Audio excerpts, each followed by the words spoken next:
샬롬, 톰 소여의 모험 7번째. 아이들이 돌아오다, 아이들이 돌아오다. 토요일 오후, 고요하기 짝이 없는 마을에 온통 어수선한 분위기만 감돌았다. 폴리 이모네와 하폰의 가족은 크나큰 슬픔에 눈물이 마를 새가 없이 애통해하고 있었다. 보통 때에도 조용한 마을이 그날은 유난히 더 조용했다. 마을 사람들은 모두 넋이 나간 것 같았다. 대부분의 사람들은 말수도 적어졌고 조용히 있다가 이따금씩 한숨을 내쉬는 게 고작이었다.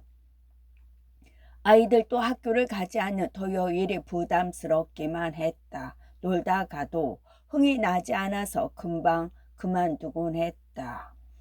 오후에 백희 대처는 울적한 마음으로 아무도 없는 학교 운동장을 헤매고 있었다. 하지만 학교에 가도 우울한 마음을 달랠 수는 없었다. 백희가 혼자 중얼거렸다. 아, 노새 손잡이를 다시 가질 수만 있다면. 톰을 기억할 만한 물건이 아무것도 없어. 백희는 터져 나오려는 울음을 겨우 참았다. 걸음을 멈추고 백희는 또다시 중얼거렸다. 바로 여기였어. 시간을 되돌릴 수만 있다면 다시는 그런 말을 하지 않을 텐데, 하늘이 무너진다고 해도 다시는 그렇게 심한 말은 하지 않을 거야.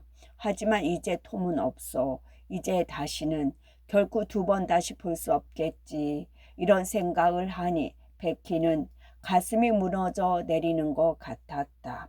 백희는 발길을 돌렸다. 두 뺨으로 눈물이 하염없이 흘러내렸다.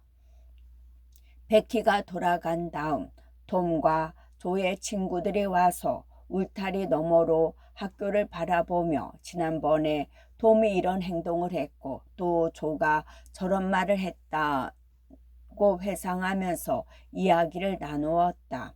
그때는 별 생각 없이 들었던 말들이 지금 와서 보니 얼마나 의미심장한지. 아이들은 저마다 사라진 아이들이 서 있었던 자리까지 정확하게 가리키며 이렇게 덧붙이기도 했다. 난 여기 서 있었고 톰은 지금 네가 서 있는 곳에 있었어. 얼마나 가까이 서 있었는데.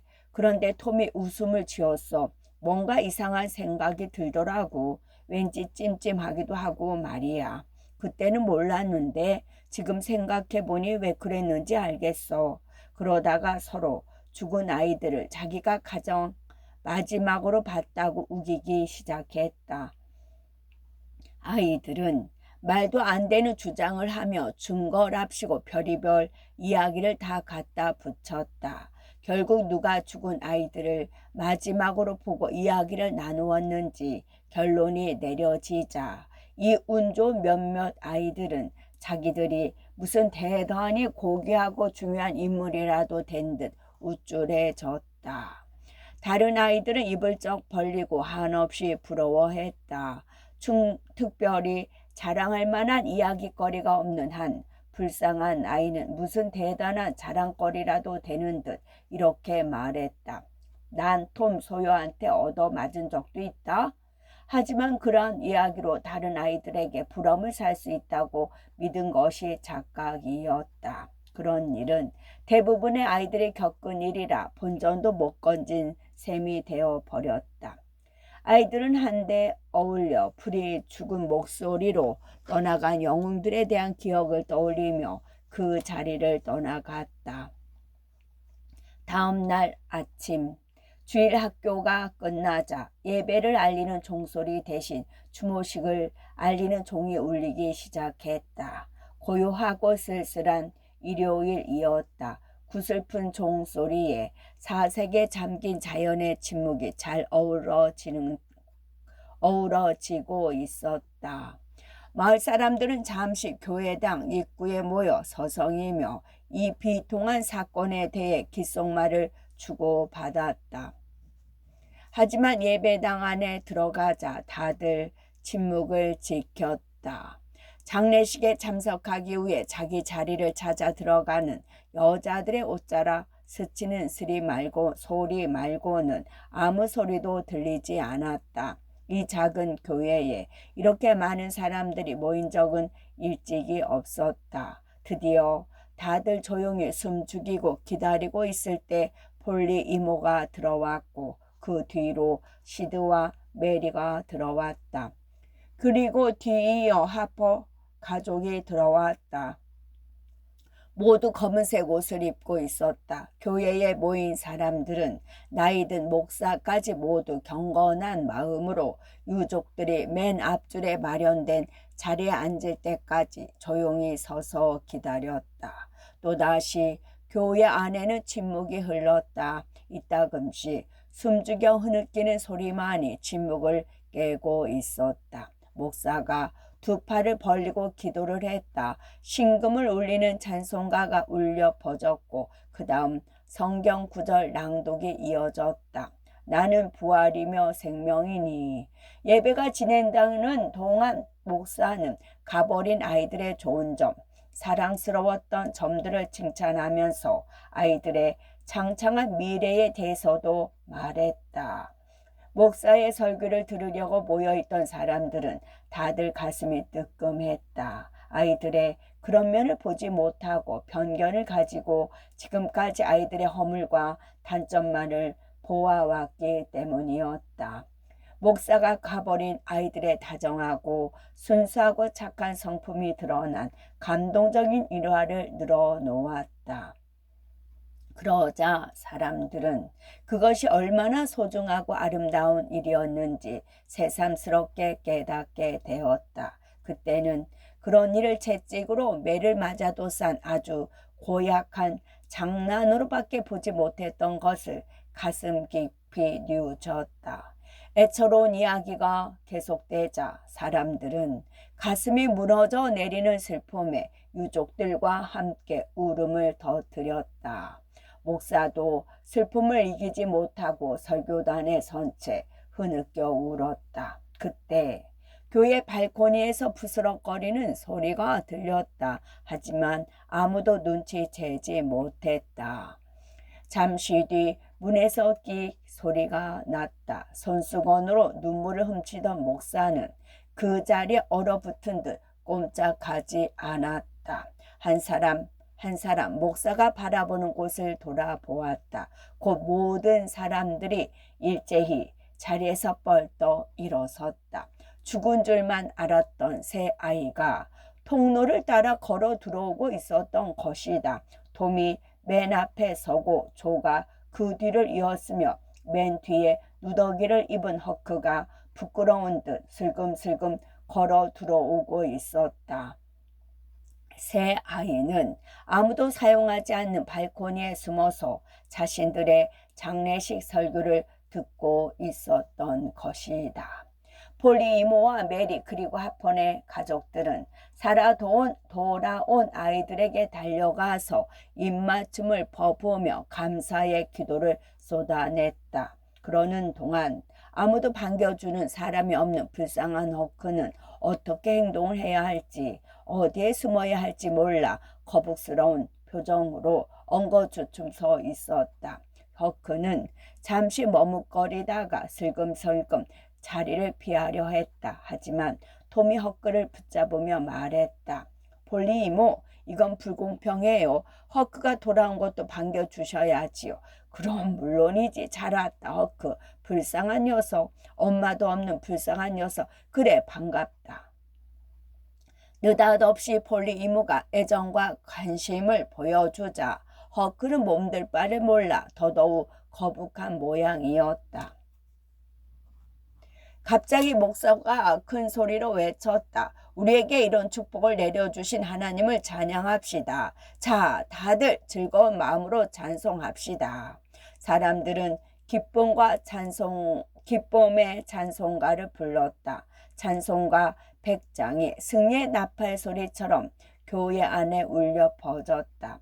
아이들이 해적이 되겠다고 집을 나갔던 이 새 아이를 부러운 눈길로 바라보자 톰은 지금 이 순간이야말로 자기 생애에 있어서 가장 자랑스러운 순간이라고 생각했다.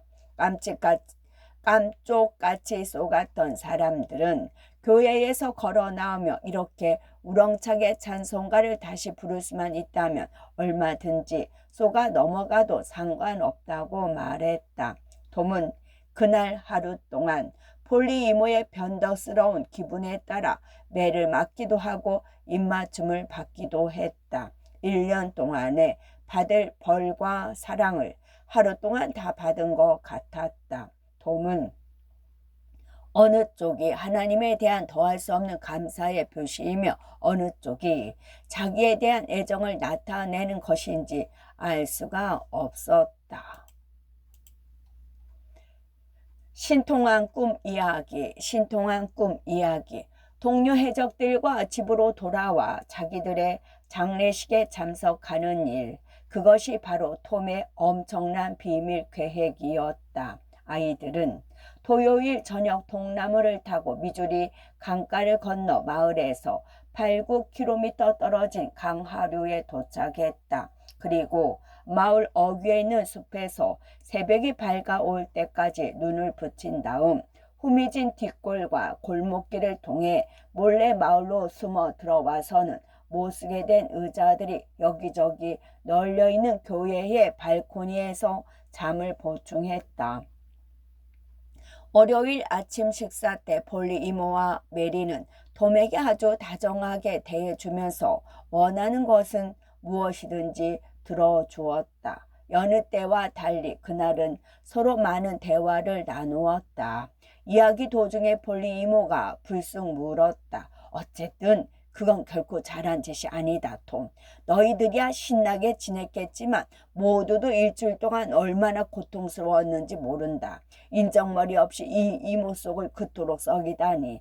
통나무를 타고 네 장례식에 올 수 있었다면 그 전에 무슨 수를 썼어라도 네가 죽지 않고 살아있다고 그저 집을 나간 것뿐이라고 알려줄 수도 있었잖니. 메리도 거들었다. 그래, 그랬으면 좋았잖아, 톰. 생각이 났으면 틀림없이 그렇게 했을 거예요. 폴리 이모는 그럴지도 모른다는 반가운 마음에 얼굴이 환하게 밝아지며 물었다. 그렇겠지, 톰. 말해봐라. 생각만 났으면 정말 왔다 갔을까? 잘 모르겠어요. 그럼 계획이 엉망이 되었을 것 같아요. 톰, 사람들을 놀라게 하겠다는 마음보다 이모를 생각하는 마음이 더 컸으면 좋았을 텐데. 폴리 이모가 실망스러워하자 톰은 마늘 방석에 앉은 것 같았다. 비록 그렇게 하지는 않았지만 그럴 마음이라도 있었다면 기특하게 여겼을 거야. 메리가 위로하듯 말했다. 이모, 그렇다고 나쁜 뜻이 있었던 것은 아니잖아요. 톰은 늘 허둥지둥 덩벙거리다가 거기까지는 생각하지 못했을 거예요. 그러니 더 안타깝지 뭐냐. 시드 같았으면 그런 생각을 했을 거야. 시드라면 왔다 갔을 거라고. 톰 나중에 되돌아보고 후회할 땐 이미 늦은 거야. 그리 힘든 것은 아니었는데 왜 이모에게 좀 더 잘해주지 못했나 하고 뉘우칠 날이 있을 게다. 이모, 제가 이모를 얼마나 사랑하는지 아시잖아요. 네가 행동으로 보여주면 더 좋을 것 같구나. 톰은 후회하는 듯한 목소리로 말했다. 지금 생각하니 그랬으면 좋았을 것 같아요. 하지만 이모에 대한 꿈을 꿨어요. 이것만도 대단하지 않아요? 대단하긴. 하긴 꿈도 안 꾼 것보다 낫구나. 그래, 무슨 꿈을 꿨는데? 수요일 밤에 이모가 저 침대 옆에 앉아있는 꿈을 꾸었어요. 그리고 시들은 나무 상자 옆에 앉고 메리 누나는 시드 옆에 앉아있더라고요. 어머나, 맞아. 늘 그렇게 앉기는 하지만 말이다. 꿈에서나마 우리를 생각하다니 기특하구나. 그런데 꿈의 하퍼 부인도 여기 와 있었어요. 세상에, 그랬단다. 그래, 또 어떤 것을 봤니? 아주 많이 봤어요. 그런데 기억이 가물가물해요. 한번 기억해 보렴. 생각이 나니? 바람이 불었던 것 같은데. 바람이 불어서. 그래, 잘 생각해봐라, 톰. 바람이 불어서 어떻게 됐는데? 더 생각해봐. 톰은 손가락으로 이마를 짚고 생각하는 척하다가 말했다. 알겠어요. 이제야 생각이 났어요. 바람이 불어서 촛불이 흔들렸어요. 세상에, 계속해봐라 어서. 이모가 이렇게 말했던 것 같아요. 이런 분이 계속해라 톰. 잠깐 생각 좀 해볼게요. 잠깐만요. 아, 맞아요. 이모가 문이 열린 것 같다고 말했어요. 세상에, 맞다, 맞아. 내가 그랬어. 그랬지, 메리? 계속해봐라, 톰. 그러더니 확실하지는 않지만 이모가 시드를 시켜서, 그래, 그랬어. 내가 시드한테 뭘 시켰지, 톰? 내가 시드한테 뭘 시켰냐고. 이모가 시드에게 문을 닫으라고 했어요. 이런 세상에. 내 평생 이렇게 신기한 일은 처음이다. 꿈이 아무것도 아니라는 말은 이제 못할 거다. 얼른 가서 하퍼 부인한테 이야기를 해줘야겠다. 그런 것은 다 쓸데없는 미신이네. 어쩌네 하던 사람이 뭐라고 하나 들어봐야겠다. 계속해라, 톰. 아, 이제 확실히 기억나요. 그 다음에 이모가 톰은 나쁜 아이가 아니고 그저 장난이 심했을 뿐이라고 말했어요. 그리고 나보고 망아지 같다고 그랬던가? 뭐 그런 말을 한 것 같아요. 그래, 그랬단다. 이런 세상에. 계속해라, 톰. 그러더니 이모는 울기 시작했어요. 그래, 맞아, 그랬지. 물론 그때 처음 온 건 아니었지만. 그리고 그랬더니 하프 부인도 울기 시작했어요. 그러고는 저도 마찬가지라고 했죠. 하프 부인은 자기가 버려둔 크림을 조가 먹었다고 때려준 걸 후회한다고 했어요. 세상에, 어쩜 이렇게 똑같을 수가. 톰, 너한테 신이 내린 게다. 그래, 바로 그거다. 귀신의 코칼 노릇이구나, 톰. 그 다음에 시드가 말했어요. 시드가 말했다. 난 아무 말도 안 한 것 같은데 메리가 나섰다. 아니야, 네가 뭐라고 했어, 시드. 입 다물고 톰이 하는 말을 들어보자. 그래, 시드가 뭐라고 하더냐, 톰. 시드가 이렇게 말한 것 같아요. 형이 좋은 곳에 가서 잘 살았으면 좋겠어요. 살아있을 때 좀 더 착하게 굴었다며. 그래, 그랬지. 시드가 그런 말을 했어. 그랬더니 이모가 시드를 야단치셨어요. 맙소사, 그래, 맞다, 맞아. 천사가 다녀갔나 보다. 그래, 천사가 와 있었던 거야. 그리고 하퍼 부인이 조가 폭죽을 가지고 놀아서 속상했다고 하니까 이모는 피터랑 진통제 이야기를 했어요. 세상에, 이렇게 딱 들어맞을 수가. 그러고는 우리를 찾아 강 밑바닥을 샅샅이 뒤졌던 이야기와 일요일에 장례식에 있을 거라는 이야기를 했어요. 그리고 하퍼 부인은 이모를 끌어안고 울다가 가셨고요. 그래, 그날 있었던 일 그대로구나. 네가 두 눈으로 직접 보았다 해도 이렇게 똑같이 말하지는 못했을 거다. 그리고 계속해라, 톰. 그리고 제 기억엔 이모가 저를 위해 기도를 한 것 같아요. 이모의 모습도 보였고 기도하는 내용도 다 들렸어요. 기도가 끝나자 잠자리에 누우셨죠. 전 너무나 죄송했어요. 그래서 나무 껍질에 저희는 죽지 않았어요. 해적 놀이를 하러 간 거예요 라고 적었어요. 전 그걸 탁자 위에 있던 촛불 옆에 놓고 침대로 가서 고개를 숙여 이모에게 입맞추었어요. 그랬니, 톰? 그랬구나. 난 이제 너의 모든 것을 용서해 줄 수 있을 것 같다. 그러더니 이모는 뼈가 으스러질 정도로 톰을 꼭 끌어안아 주었다. 톰은 자기가 이 세상에서 가장 못된 악당이 된 느낌이었다. 시드는 드러나는 듯이 중얼거렸다. 다정하기도 하셔라. 비록 꿈속이긴 했지만. 시끄럽다, 시드. 꿈에서 했든 깨어있을 때 했든 그 마음은 똑같을 거야. 자, 여기 맛있는 사과가 있다, 톰. 혹시라도 네가 돌아오면 주려고 남겨둔 거란다. 이제 학교에 가야지. 네가 돌아와서 이 이모는 하나님께 감사하고 있단다. 하나님은 긴 시간 고통이 따르더라도 당신 말씀을 믿고 따르는 자에게 늘 자비를 베푸시는구나.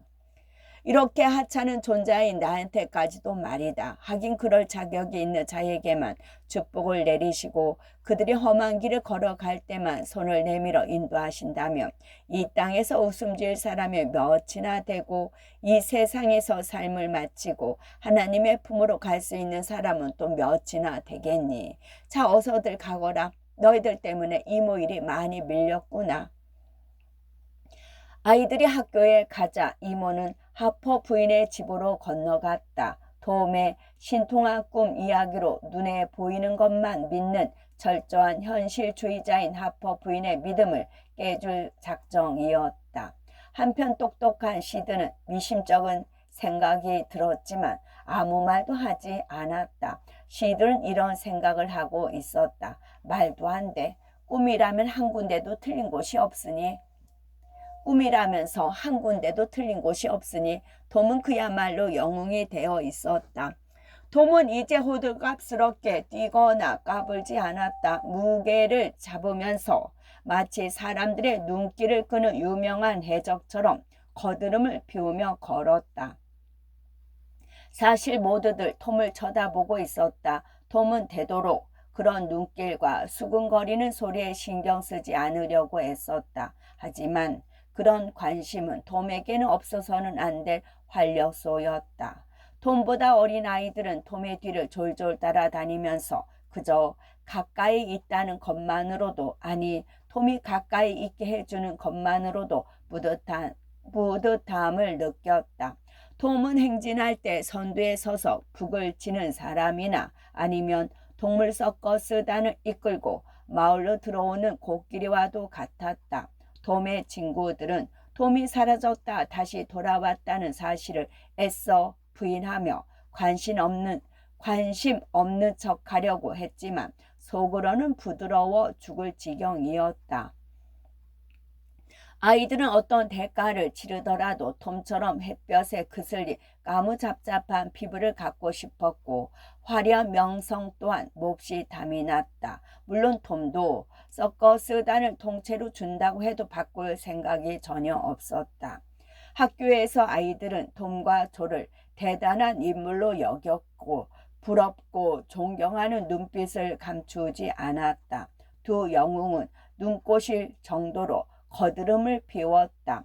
두 아이는 모험담을 듣고 싶어 안달이 난 아이들에게 자신들의 이야기를 늘어놓기 시작했다. 하지만 두 아이의 상상력이 너무나 풍부했기 때문에 중간에 이야기가 자꾸 덧붙여서 언제까지라도 끝나지 않을 것 같았다. 이야기 도중에 두 아이가 파이퍼를 꺼내 멋들어지게 푹푹 연기를 품어대며 담배를 피우자 영광은 절정에 달했다. 톰은 이제 베키 대처 없이도 얼마든지 살아갈 수 있을 것 같은 생각이 들었다. 이토록 찬란한 영광이 함께한다면 더 바랄 게 없었다. 이 기분만으로도 얼마든지 살아갈 수 있을 것 같았다. 톰은 이제 유명 인사가 되어 있었다. 언제 어쩌면 베키 쪽에서 먼저 화해를 하고 싶어 안달이 났을지도 모를 일이었다. 그러든지 말든지 베키도 톰이 자기에게 무관심해 줄 수 있다는 것을 알아야 했다.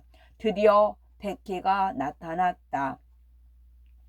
톰은 베키를 못 본 척했다. 톰은 다른 곳으로 걸어가더니 아이들 무리 속에 끼어 이야기를 시작했다. 베키는 신바람이 난 듯 얼굴이 발그레져서 이리저리 둘러보며 친구들과 술래잡기를 하며 사방으로 뛰어다녔다.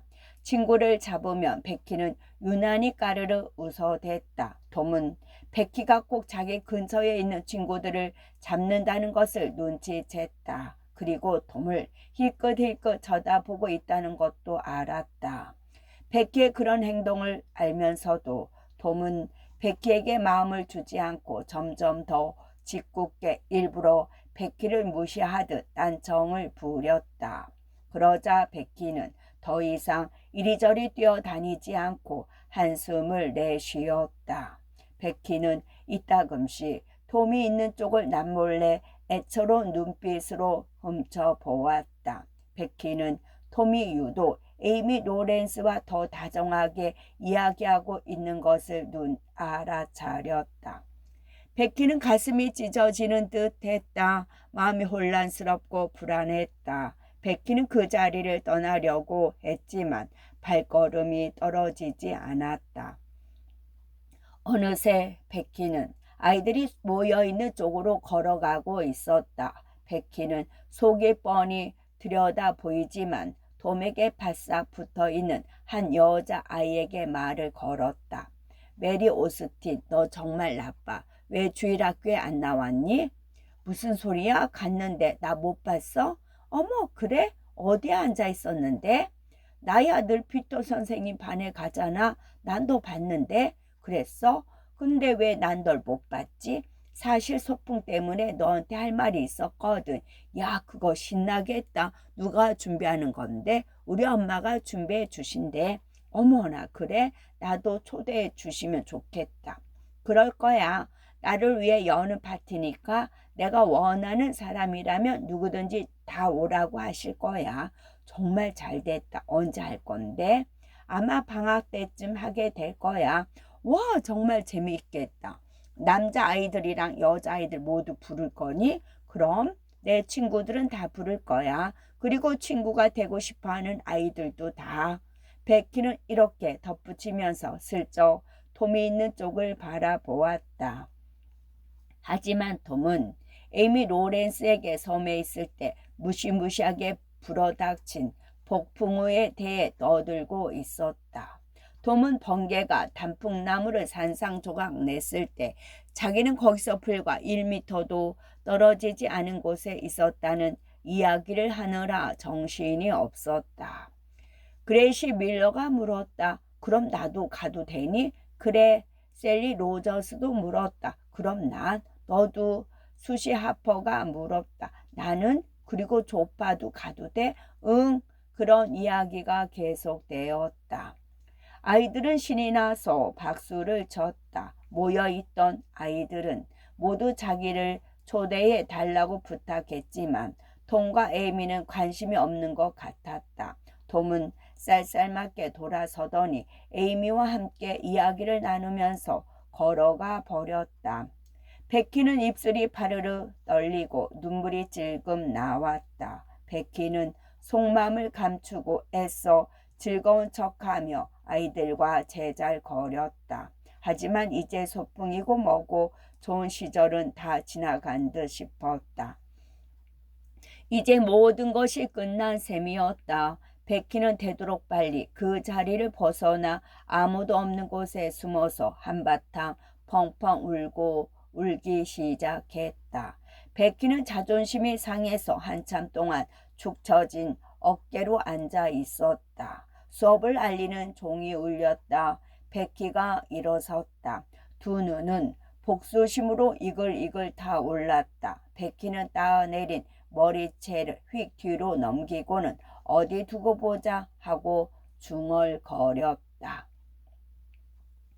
휴식 시간에도 톰은 짓궂게 에이미하고만 어울렸다. 그러면서도 이런 모습을 베키에게 보여주어 애타게 만들려고 베키가 있는 곳을 찾아다녔다. 마침내 베키를 발견한 톰은 기대와는 달리 한순간에 맥이 빠져버렸다. 베키가 알프레드 템플과 학교 뒤곁에 있는 작은 벤치에 나란히 앉아 다정하게 그림책을 보고 있었기 때문이었다. 책이 얼마나 재미있는지 둘은 머리를 맞대고 앉아 정신없이 책을 읽고 있었다. 아마 옆에서 불이 나도 모를 것 같았다. 톰은 머리끝부터 발끝까지 질투심으로 빨갛게 달아올랐다.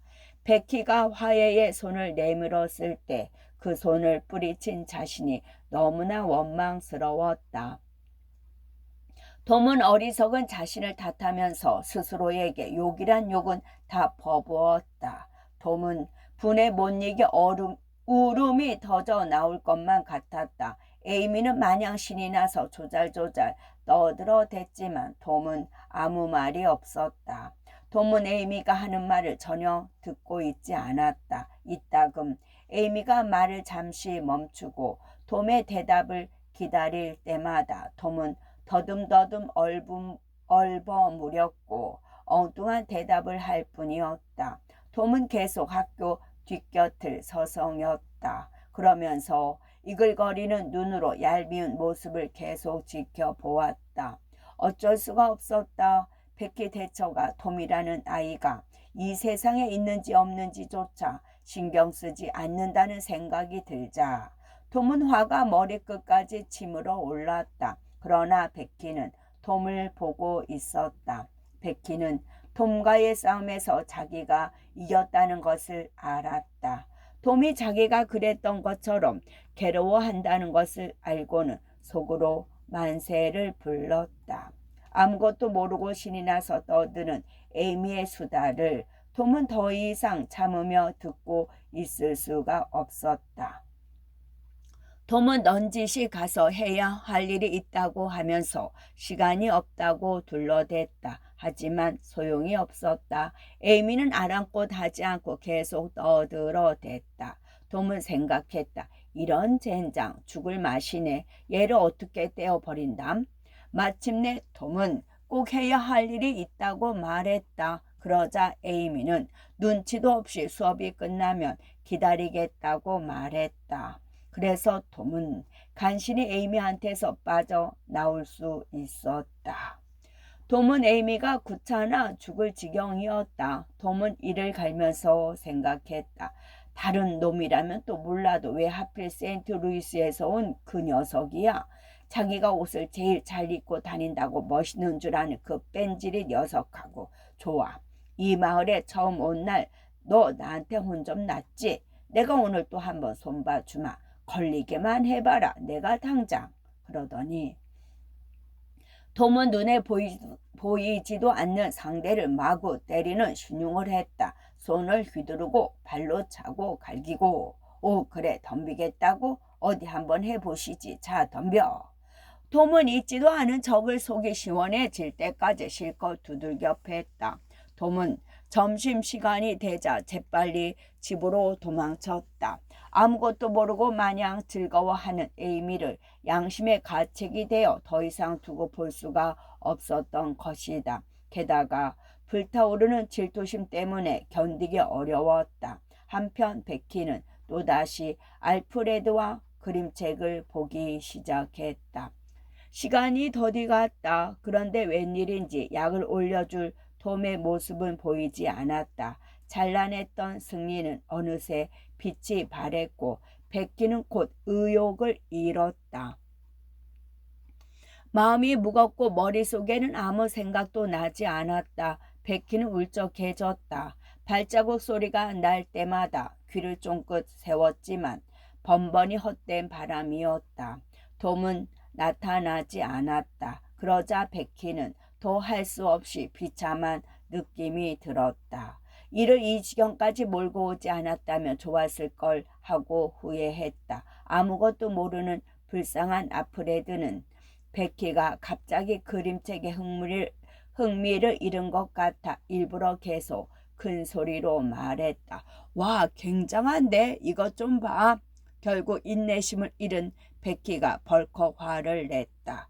제발 귀찮게 좀 하지 마. 하나도 재미없어. 베키는 느닷없이 울음을 터뜨리더니 일어나서 가버렸다. 알프레드는 베키를 따라가며 달래주려고 했지만 베키는 짜증스럽다는 듯 쏘아 붙였다. 제발 날 좀 그냥 내버려둬. 꼴도 보기 싫어. 알프레드는 그 자리에 우뚝 섰다. 도대체 자기가 뭘 잘못했는지 알 수가 없었다. 오후 내내 그림책을 보자고 한 것은 베키였다. 그런데 갑자기 울면서 가버리다니 알프레드는 아무도 없는 교실에 들어가 곰곰이 생각해 보았다. 창피하고 화가 났다. 알프레드는 어떻게 된 영문인지 곧 알아차렸다. 저 계집애는 톰 소요에게 복수하기 위해 자기를 이용했던 것이다. 그런 생각이 들자 알프레드는 톰이 미워서 견딜 수가 없었다. 알프레드는 감쪽같이 톰을 공경에 빠뜨릴 방법이 없을까 궁리했다. 그때 톰의 맞춤법 공책이 눈에 들어왔다. 다시 없는 기회였다. 알프레드는 오후에 배울 곳을 펼치고는 잉크를 쏘아 부었다. 바로 그때 베키가 창문으로 우연히 그 장면을 보았다. 베키는 알프레드에게 들키지 않도록 자리를 떴다. 그러고는 집으로 달려갔다. 가서 톰을 찾아 알려줄 작정이었다. 그렇게 하면 톰은 고마워할 것이고 그럼 둘 사이의 모든 문제가 해결될 것만 같았다. 그러나 중간쯤 이르렀을 때 갑자기 마음이 바뀌었다. 자기가 소풍 이야기를 꺼냈을 때 톰이 어떻게 했는지 자꾸 머릿속에 떠올랐고 그러자 속에서 화가 부글부글 끓어올랐다. 베키는 엉망이 된 맞춤법 공책으로 톰이 매를 맞도록 내버려 두겠다고 마음먹었다. 그리고 영원히 톰을 미워하기로 마음을 굳혔다. 들통난 거짓말, 들통난 거짓말. 톰은 울적한 마음으로 집에 도착했다. 하지만 톰을 보자마자 이모가 느닷없이 던진 첫마디에 톰은 집도 위로가 되어주지 못하는 곳이라는 걸 깨달았다. 톰, 이 대먹지 못한 놈. 이모, 제가 뭘 잘못했다고 그러세요? 뭘 잘못했냐고 이 멍청한 늙은 이모가 이 망할 놈의 신통한 꿈 이야기를 해주려고 오늘 세레네 하퍼 부인에게 갔다. 그런데 그날 밤 그 녀석이 여기 와서 우리가 하는 이야기를 다 듣고 갔다는 말을 이미 저에게서 들었더구나. 톰, 넌 도대체 거기서 뭐가 되려고 그러니? 세레네 하퍼 앞에서 날 바보로 만들다니 생각할수록 괘씸해서 네 녀석하고 다시 말을 하나 봐라. 참 알다가도 모를 일이었다. 아침에는 재치가 넘치고 그럴듯한 장난이라고 생각했는데 지금은 천박하고 비열한 짓인 것만 같았다. 톰은 고개를 떨구었다. 한동안 무슨 말을 해야 할지 생각나지 않았다. 이윽고 톰이 입을 열었다. 이모, 생각해보니 제가 잘못했어요. 제가 생각이 모자랐어요. 네가 생각이라는 걸 하기나 하냐? 넌 아무 생각도 없는 녀석 아니냐? 한밤중에 잭슨섬에서 여기까지 건너와서도 괴로워하는 우리들을 골려줄 생각만 하고 꿈이라고 거짓말을 해가면서 이모를 바보로 만들고 말이다. 미안해서라도 밤낮으로 괴로워하는 친구들의 걱정을 덜어줄 마음은 눈꼽만치도 안 들대? 이모, 지금 생각하니 제가 정말 잘못한 것 같아요. 하지만 일부러 그런 건 아니었어요. 정말이에요. 그리고 그날 밤 이모를 골려주려고 집에 온 것은 더더욱 아니에요. 그럼 왜 왔니? 저희 때문에 걱정하지 마시라고 전해드리려고요. 우리가 물에 빠져 죽은 게 아니라고 알려드릴 생각이었어요. 톰, 네가 그렇게 기특한 생각을 했다는 것을 믿을 수만 있다면 이모는 춤이라도 추겠다. 하지만 그럴 생각이 없었다는 건 네 자신이 더 잘 알고 있을 거다. 정말이에요. 정말이라니까요. 이모, 거짓말이면 당장 이 자리에서 벼락을 맞아 죽어도 좋아요. 톰, 제발 거짓말 좀 하지 마. 그럴수록 난 점점 더 너를 못 믿게 될 테니까. 거짓말이 아니라니까요, 이모. 사실이에요. 전 이모가 괴로워하지 말았으면 하고 바랬어요. 그래서 여기까지 왔던 거라고요.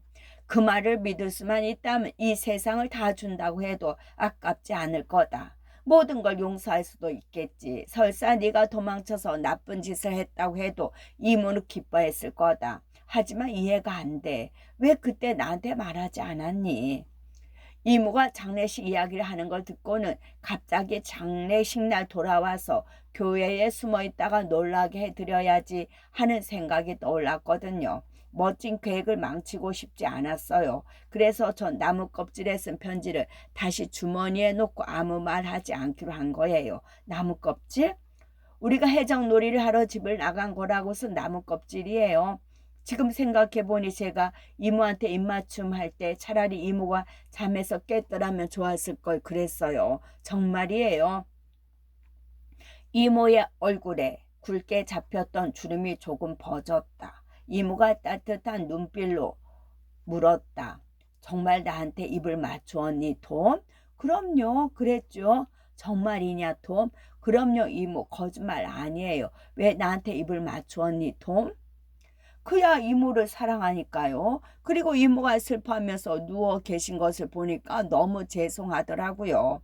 이 말은 진심처럼 들렸다. 진심처럼 들렸다. 이모는 목소리가 떨리는 걸 감출 수가 없었다. 이모가 말했다. 자, 다시 한번 입 맞춰보렴. 그리고 학교에 가봐야지. 이모 괴롭힐 생각 말고. 톰이 집에서 나가자마자 이모는 옷장으로 달려가 톰이 해적놀이를 하러 나갈 때 입었던 다 떨어진 윗옷을 꺼냈다. 이모는 옷을 들고 서서 중얼거렸다. 아니지, 그만두자. 그 녀석이 틀림없이 또 거짓말을 했을 거야. 하지만 좋은 뜻으로 한 거짓말이었을 거야. 말만 들어도 내 마음이 이렇게 훈훈해지는 걸. 하나님도 그 아이를 용서해 주실 거야. 착한 마음으로 둘러댄 거짓말이니까 말이야. 거짓말이라는 걸 굳이 확인하고 싶지는 않아. 안 보는 게 좋겠어. 이모는 윗옷을 다시 걸어두고는 잠시 그대로 선 채 곰곰이 생각해 보았다. 이모는 2번이나 옷으로 손을 뻗었다 그만두었다. 이모는 한 번 더 손을 뻗으며 이렇게 말했다. 좋은 뜻의 거짓말이었어. 좋은 뜻이었어. 이 일로 다시 괴로워하지는 않을 거야. 그러면서 이모는 위도 주머니를 뒤졌다. 잠시 뒤 이모는 나무 껍질에 써있는 글을 읽고 눈물을 흘리며 중얼거렸다.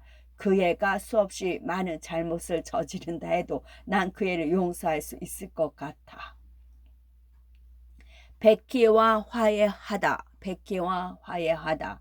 이모가 톰에게 입맞추어 주자 이상하게 톰은 울적했던 마음이 한결 가벼워졌으며 기분도 좋아졌다. 톰은 학교로 향했다. 그리고 운 좋게도 메도 레인 입구에서 베키 대처와 마주쳤다. 톰의 행동은 늘 기분에 따라 즉흥적이었다. 단 한순간도 주저하지 않고 톰은 베키에게 달려가 말을 붙였다. 아까는 내가 정말 비겁했어, 베키. 정말 미안하다. 다시는 그러지 않을 거야. 내가 살아있는 동안은 말이야. 이제 우리 화해하자. 응? 베키는 걸음을 멈추더니 쌀쌀맞은 눈초리로 톰의 얼굴을 빤히 쳐다보며 말했다. 남의 일에 신경 끄쓰이지 톰 소여. 난 너랑 말할 생각이 없어. 베키는 고개를 휙 돌리더니 그냥 지나쳐 가버리고 말았다. 톰은 너무나 뜻밖이라 누가 상관이나 한데 하고 쏘아 붙일 생각도 하지 못했다. 톰은 아무 말도 하지 못하고 기회를 놓치고 말았다. 화가 머리끝까지 치밀어 올랐다. 톰은 학교 운동장으로 달려가면서 베키가 차라리 사내 놈이었으면 신나게 패주었을 텐데 하고 생각했다. 잠시 뒤 베키와 마주친 톰은 한바탕 퍼부어 주었다. 베키도 지지 않았다. 이제 두 아이는 서로 원수가 되어 버렸다. 원망으로 가득 찬 베키는 빨리 수업이 시작되어 맞춤법 공책을 엉망으로 만든 벌로 톰이 매를 맞는 꼴을 보고 싶었다. 알프레드가 범인이라고 밝히고 싶은 마음이 없었던 것은 아니지만 불쾌하기 짝이 없는 톰의 행동에 그나마 남아있던 그 마음마저 완전히 사라지고 말았다. 하지만 불행하게도 베키는 불행이 자기에게 먼저 닥쳐오고 있다는 사실을 알지 못했다. 도빈스 선생은 젊은 시절의 꿈을 이루지 못한 중년 남자였다. 선생이 진정으로 원했던 일은 의사가 되는 것이었다. 하지만 집안이 가난해서 마을 학교 교사가 될 수밖에 없었다. 읽기 시간이 아니면 선생은 하루도 거르지 않고 이상한 책을 한 권 꺼내 정신없이 읽곤 했다. 선생은 그 책을 서랍에 넣어두고 늘 잠그고 다녔다. 학교에서 그 책을 훔쳐보고 싶어 하지 않는 아이는 단 한 명도 없었다. 하지만 귀에는 좀처럼 오지 않았다. 아이들마다 그 책의 내용에 대해 의견이 분분했다. 하지만 누구의 말이 맞는지 알아볼 기회가 없었다. 그런데 마침 베키가 교실문 가까이에 있는 책상 옆을 지나가는데 책상에 열쇠가 꽂혀 있는 것이 아닌가. 그야말로 다시 없는 기회였다. 베키는 주위를 살폈다. 아무도 없었다. 베키는 어느새 책을 꺼내 들었다. 표지에는 아무개 교수의 해부학이라고 쓰여 있었다. 표지만 봐서는 무슨 내용인지 알 수가 없었다. 베키는 책장을 넘겨보았다. 선명하게 색까지 칠해진 그림이 나왔다. 완전히 벌거벗은 사람의 정면 모습이었다. 바로 그때 책장의 그림자가 드리워졌다. 마침 교실로 들어오던 톰 소여가 그림을 본 것이다. 깜짝 놀란 베키는 후닥닥 책을 덮었는데 그만 운수 사납게도 한 장이 가운데까지 찢어지고 말았다. 베키는 얼른 책을 서랍 속에 집어넣고 열쇠를 잠갔다. 그러고는 너무나 창피하고 화가 나서 울음을 터뜨리고 말았다. 톰 소요, 어떻게 그렇게 비겁할 수 있어? 몰래 살금살금 들어와서 남이 보는 걸 훔쳐보다니. 네가 뭘 보고 있었는지 내가 어떻게 알아? 창피한 줄 알아야 해, 톰 소요. 이제 다 일러 바칠 거지. 그렇지? 난 이제 어떡하면 좋아. 매를 맞을 거야. 학교에서 한 번도 매를 맞아 본 적이 없는데. 그러더니 베키는 발을 동동 구르며 말했다. 고자질 할 테면 해봐. 너한테도 좋지 않은 일이 벌어질 테니. 어디 기다려 보라고. 두고 보면 알아. 꼴도 보기 싫어, 톰 소요.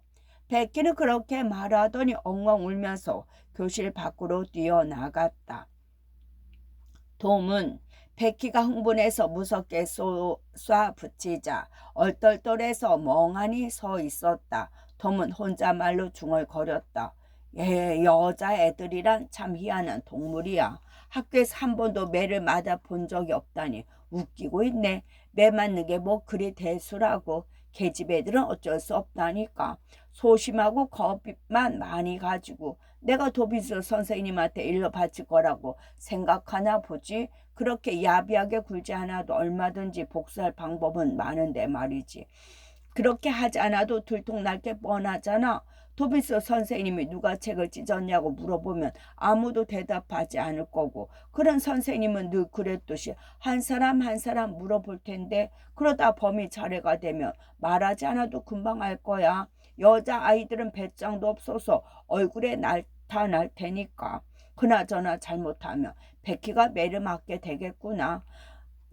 아주 곤란하겠다. 빠져나갈 방법이 없으니. 톰은 조금 더 생각해 보다가 말했다. 아무래도 상관없어. 베키도 내가 그런 입장이 되면 아주 고소해할 텐데 뭘 될 대로 되라지.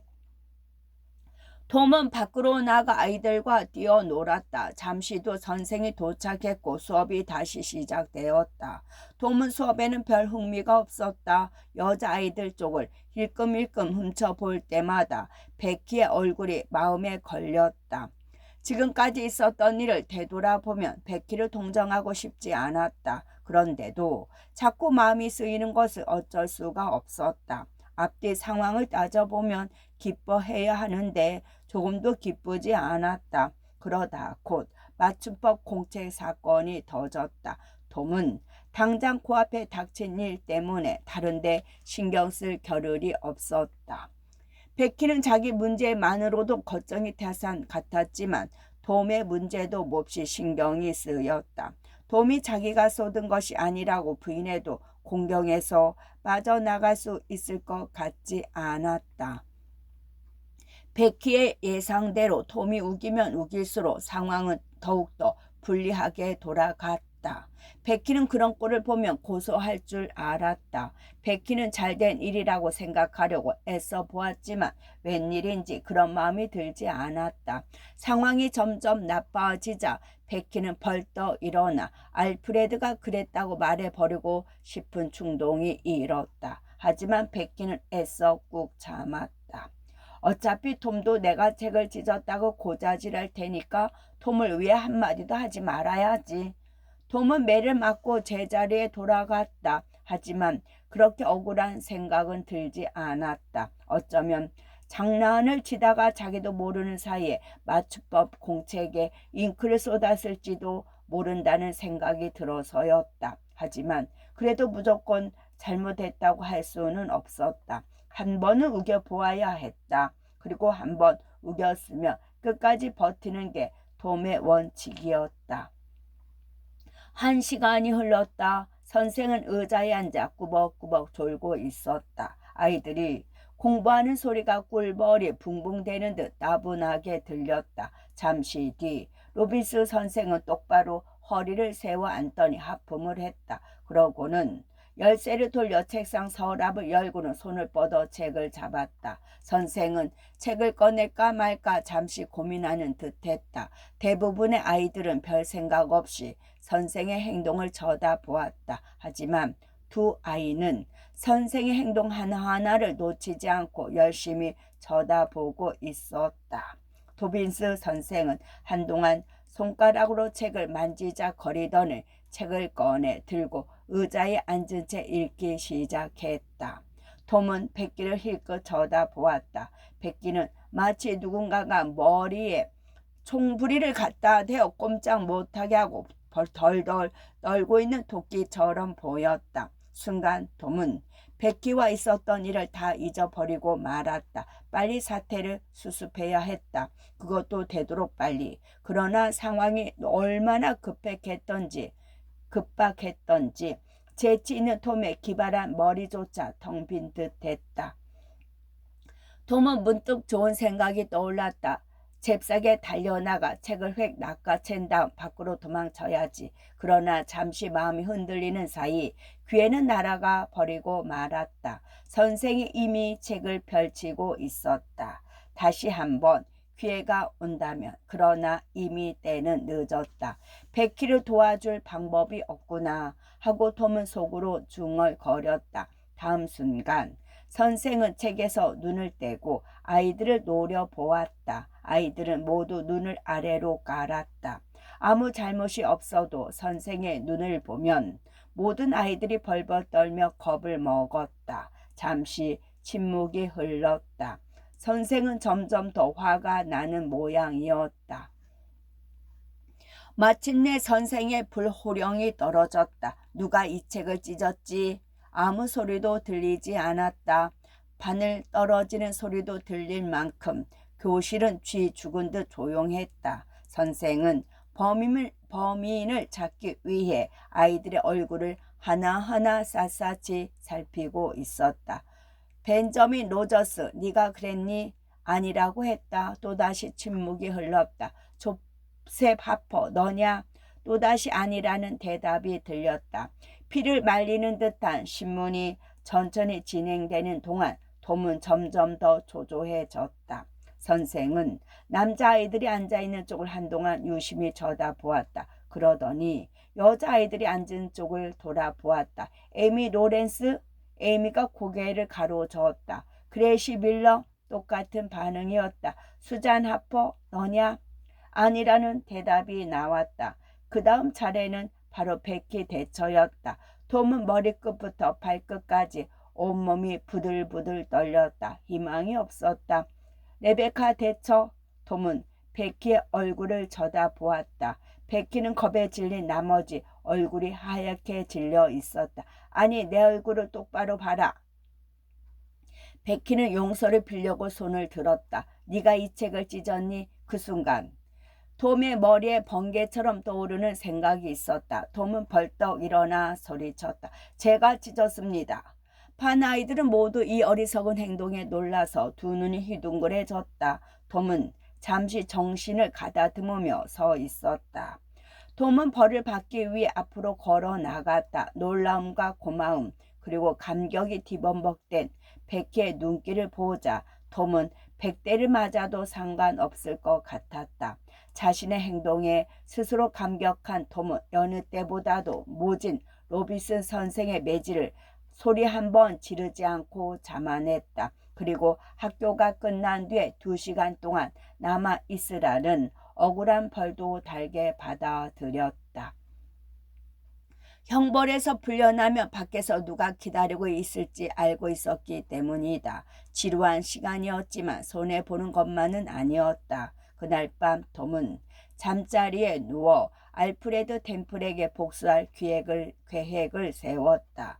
베키가 너무나 창피해하고 후회하며 자초지종을 더욱이 자기 잘못까지 다 털어놓았던 것이다. 하지만 생각할수록 기분이 좋았다. 그래서인지 복수를 하겠다는 마음은 어느새 누그러지고 없었다. 마침내 톰은 뿌듯한 마음으로 잠이 들 수 있었다. 베키의 마지막 말이 꿈결에서 들려오는 듯 귓가에서 맴돌았다. 톰, 네가 얼마나 멋진 남자인 줄 아니? 끝.